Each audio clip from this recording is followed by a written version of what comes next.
бір бөлім. Жасым 50-дан асқан апаң боламын. Менде ішімдегі оқиғамды айтып ақтырғым келеді. Әкем туралы бізді ешкімнен кем қылмай өсірген дана әкемнің қартайғанда көрген қорлығы жаныма батып жүр. Әкемді ойласам, жүрегім қан жылайды. Бала болдық. Әке-шешем біздерге бақытты балалық шақ сыйлады. Ешкімнен кем қылмай өсірген әке-шешеме өмір бойы бас иіп алғыс айтамын. Анам марқұм, інімнен соң бала тумады. Үйде менен кейін інім болды. Екеуміздің арамыз 10 жас. Әкем қара жұмыс жасады. Деселе мені оқытты. Менің қызым ұстаз болады деп жиі айтатын. Сол мамандықты оқып жұмыс жасадым. Ауыл болғасын, жас қызға елдің бәрі құда түскіш. Күніге біреуі қолымды сұрап келіп жүрді. Солай ешқайсысын таңдамай жүргенде, өзімнен 3 жасқа үлкен ауылдың жігіті алып қашты. Мектеп кезінде сырттай өзім ұнатушы едім. Әріден қалғым келмеген. Бірақ өзіме ұнайтын болғасын, қаламын деп шештім. Әйтпесе әкем қуағыншыларға қызым өз еркімен бармаса, ол үйден алып келіңдер деп ескертіпті. Әкемді білемін, мен үшін бәріне даяр жан. 2 бөлім. Тойым ойдағыдай дүркіреп өтті. Ауылда тұрғасын, шет жағасын білемін. Ата-енем өте жақсы адамдар болды.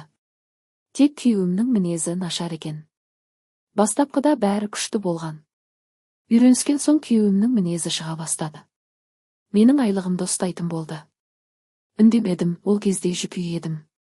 Ата-енем үшін өзімді ибалы, салмақты ұстауға тырысып жүрдім. Әйтпесе күйеуімнің шаңын қағып алатын менде де мінез баршылық. Тек үлкендерді сыйлап, үйдің берекетін қашырмайын деп өзімді сабырлы ұстадым. Үйдегі ақшаның бәрін күйеуім ұстап, барлығын есептеп, азық-түлікке дейін сол алатын еді. Соны әр айға жеткізу менің міндетім. Қу тіршілікпен уақытта өтіп жатты. Мен 5 балалы болдым. Інімде үйленіп, ол да көп балалы отбасы болды. Қаланың сәнқой қызын алып қор болды. Бала туымен қаңғып жүргенді, ата-ененің алдында орамалсыз, шалбармен жүре беретін тексіз келін болды. Барып түгін қалдырмай ұрсайын десем, әке-шешем: ойбай, үндеме. Өзі біледі, осы үйде жүрсе болғаны. Сенің семьяң бөлек. Үйге келсең, ештеңе көрмегендей бол деп талай мәрте аузымды аштырмады. Менде де ата-ене бар. Бірақ олай ерсі киінбедім, орамалсыз жүрмедім. Сондағы үлкендерді сыйлаған түрім ғой. Күйеуімді қойшы, қабақпен атып үнін өшіре саламын. Бірақ күйеуім сөйлемейді екен деп білгенімді істемедім. Бәріне інім кінәлі. Өз ата-анасын әйелінің алдында жығып берген. Өз ата-анасын сыйлағамасын, келін қайдан сыйласын, сол үнімді бетінен қақпай өсірген әкем әлі күнге дейін өкінеді. 3 бөлім. Жұмыста жүргенде телефоным безілдеп қоя берді. Келінім екен. Алло, әпке мамаша құлап скореймен қалаға кетті. Қасына барасың ба? Мен үйден шыға алмаймын, деп звондады. Анамның құлағанын естіп, аяқ-қолымнан жан кетті. Өзімді әзер қолға алып, такси тауып қаладағы анам жатқан ауруханаға тартып кеттім.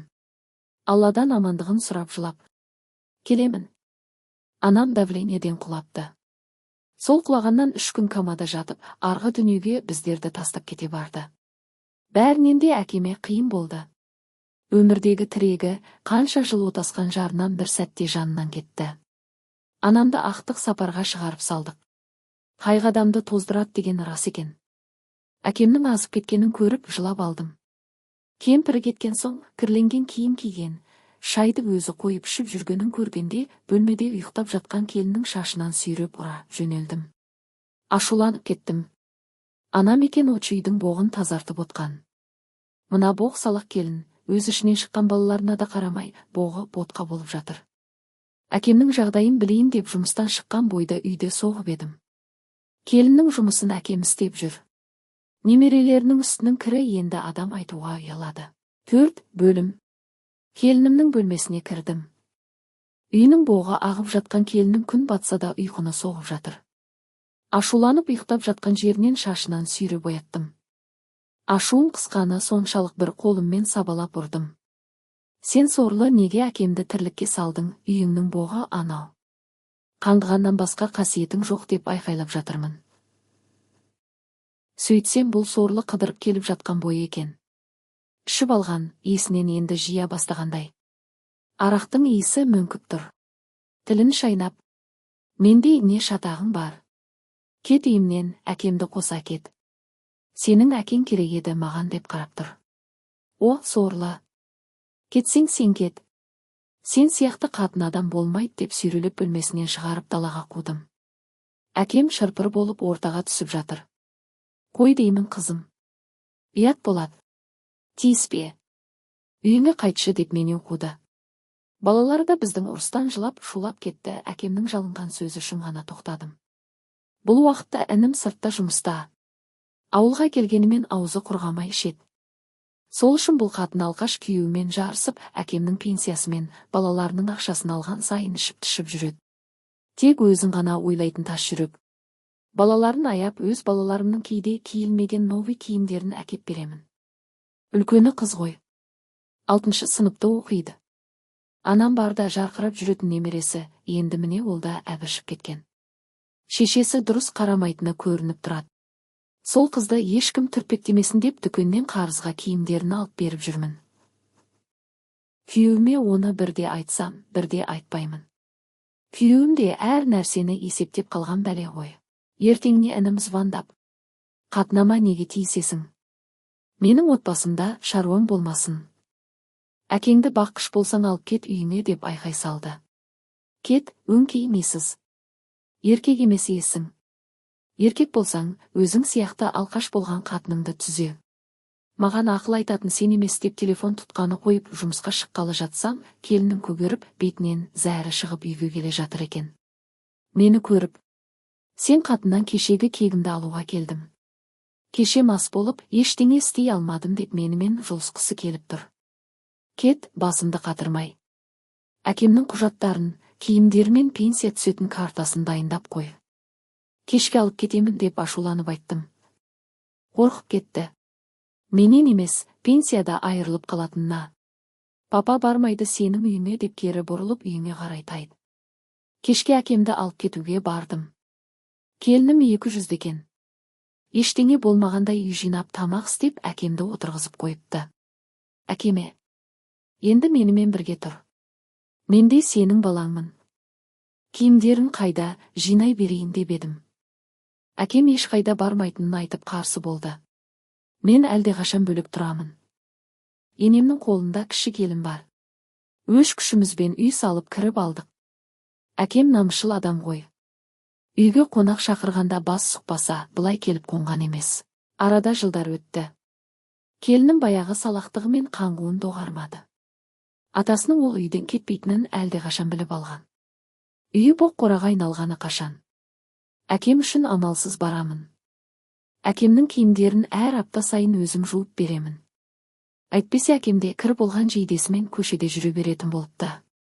Санасыз әйел қанша рет айтсам да ешқандай нәрсе қонбады. Онысына да көндік. Әкем қазір 80 жасқа келді. Немерелерінің алды үйленіп шөбере сүйіп отыр. Жасы келген сайын ара тұра бұтына жіберіп қояды екен. Намысшыл әкем ешкімге айтпай іш киімдерін тастап отырады. Мен барған сайын іш киім әперуін айтады. Жақпайтын тамақ жеп, ішім ауырып деп әңгімесінің шет жағасын айтты. Содан түсініп онысын, одан померсін алып беріп, қалай кию керегенін түсіндіріп бердім. Жас бала сияқты қуанып қалды. Әкем өз аяғымен жүріп жүргеніне қуанамын. Десе де бір күн әкем бұтына жіберіп қойған үшін үйден қуыпты. Сасымай кет. Қызының үйіне кет деп есікті іліп алыпты. Күз ай еді. Мектептен келсем, әкем көздері жәудіреп үйге отыр екен. Күйеуімнің шалбарын киіп алған. Әкем арық, бойы да алас адам. Күйеуімнің бойы ұзын. Ұзын шалбардың етегін қайырып киген. Бұны көріп бір жылап алдым. Қартайғанда тыныш өмір сүру әкеме бұйырмапты. Шешінбестен келініме барып, екеуміз төбелестік. Аямай тұрып сазайын бердім ол қатынның. Әкемнің киімдерін, құжаттарын бірін қалдырмай үйіме әкеттім. Інім келсе, оны да ұрып өлтіргім келді. Ол албасты ауылға болғанымен ішіп кеткен. Ішкен адамға не айтсаң да ұқпайды ғой. Әкемнің пенсиясын өзім алып, түскен ақшасына киімдерін алып жарқыратып киіндірдім. Өз үйінде тұрғасын сәлде болса, ет жинағандай. Өз үйіне тамақты да жартып ішпейді ғой. Әкем үшін қолдың үстімен күніге шайын беремін. Байғұс әкем терлеп тершіп бір марқайып қалады. Бір ай тұрды. Күйеуім нағыз сорлы екенін бір айдан соң білдірді. Әкемнің пенсиясын алған соң сумаңдап: "Әкеңнің пенсиясын алдың ғой, жартысын маған бер. Үйді тегін тұра береме?" деп қарап тұр. "Әй, сенің есің дұрыс па?" Тұрса өз әкем. "Пенсиясын әкемнің өзіне жұмсаймын. Сенің не шатағың бар? Ақшадан таршылық көріп жатсың ба?" деп ұрыстым. Сонда ол: "Сорлы. Енді сенің әкеңді бағуым қалып еді, қанша ақша кетіп жатыр. Күнде сүтпен шай ішіп тегін жатыр үйде. Болмаса кетсін өз үйіне" деп әлі бұрқылдап сөйлеп жатыр. Бар ашуымды шығарып: "Аузыңды жап. Бақсам өз әкем. Кеткің келсе бұл үйден өзің кет. Ертең картамды ауыстырып тастаймын. Енді саған айлығымды да ұстатпаймын" деп ұрыстым. Негізі үй менің атымда еді. Бір жағдай болып құжаттар менің атыма өткен болатын. Сол үшін де күйеуіме ашуланып айтқан түрім ғой. Әйтпесе мына жасқа келіп ажырасу ойымда жоқ. Күйеуімнің сондай есептеп қалғаны болмаса, бұлай еш уақытта әйел ұрып қол көтеріп көрген емес. Білмеймін, қартайып келеді. Бұл әдетін қоя алмады. Енді әкемнің пенсиясын пайдалану ұят қой. Онсыз да жармес келіні пайдаланып келді. Ал бізде ақша тамақ жетеді. Аллаға шүкір. Тапқан табысымыз әр айға жетіп отыр. Сонда күйеуіме не жетпейді деп ашуланамын. Әкемнің 60 мың пенсиясының бәріне қымбат киім алып бердім. Көптен бері армандап жүрген жылы мәсісін киіп, бір қуанып қалды. Әкемнің пенсиясын ала алмаған күйеуім сол күні тырысып бүрсіп шай тамаққа келмей жүрді. Әкем байғұс бір түрлі болып қалды. Күйеуімде ұят жоқ қой. Жақтырмағанын білдіріп, есікті тарс жауып, әкем тамаққа шақырып жатса келмей, теледидар даусын қатты ашып, маған ерегісіп жүрді. Ол аздай әкем естісін деп. "Әкең қашан қайтады үйіне, сенен басқа бағатын ұлы бар" деп ашулана сөйлейтін болды. Байғұс әкем бәрін естіпті. Жұмыстан келсем, төсек орнын жинап, киімдерін алып өз үйіне кеткен. Ашуланып күйеуіме бас салып айқайладым: "Неге әкемді үйден қудың?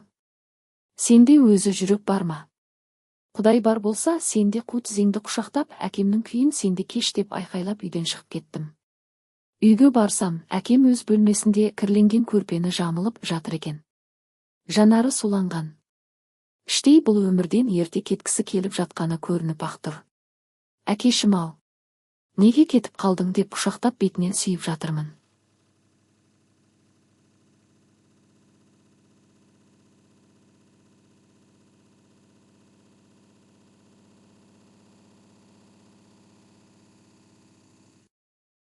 Қалқам, келдің бе?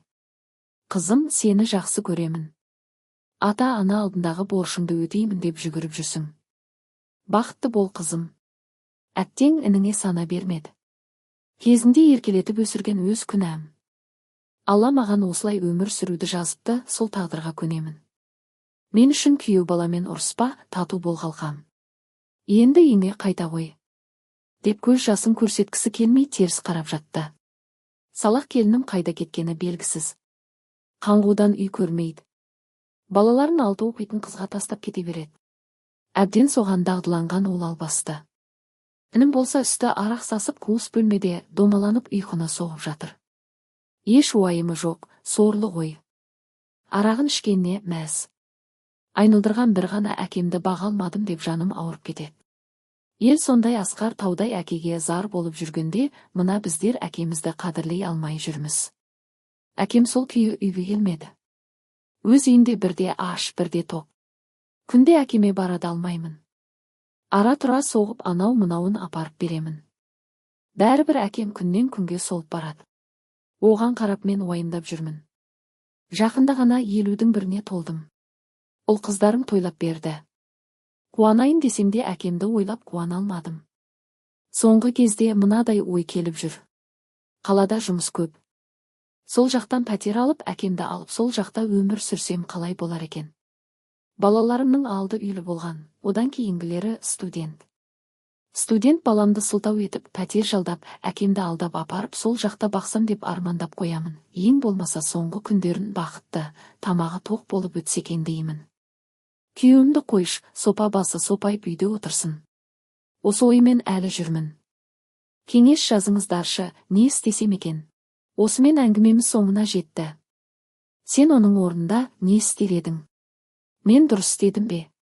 Осындай жағдай болса, сен не істер едің? Әңгімелерім өмірден алынған. Құпия, махаббат, сатқындық. Әр пост сериал сияқты. Подписка бас, қызықты әңгімелер күн сайын шығып отырады, өткізіп алма, тіркеліп қой.